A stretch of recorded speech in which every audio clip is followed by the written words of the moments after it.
Diyos. Kaya si Jesus Christ na ngayon ang makatupa sa imong kaluwasan. Kaya ingon ang pulong sa Diyos, we are brought with a price. Ibayra na atong sala sa krus sa Kalbaryo. Ngayon pag sa versikulo, in whom we have redemption through His blood, even the forgiveness of His sin. Ipasaylo na atong sala.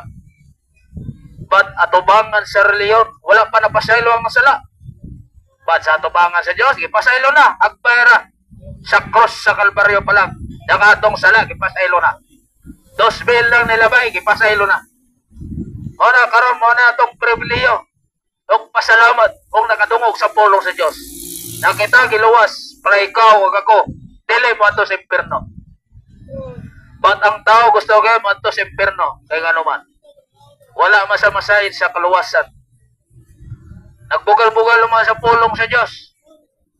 Iya mag-isalipoy ang pulong sa Diyos. But imong inuktukan, kung wala ka nagsalipoy sa pulong sa Diyos, o imong dawatan si Kristo Jesus na imong personal na maluluwas, ingon ang pulong sa Diyos. You are the sons of God. Anak na ka sa Diyos. Dili nakaanak sa bakakon. Kaya ang bakakon ngayon, mo na anak siya wa. Mo na siya mga kurduban no. Tungod di ana, dapat ikaw mismo magkumpisar sa imong sala ngadto sa Dios.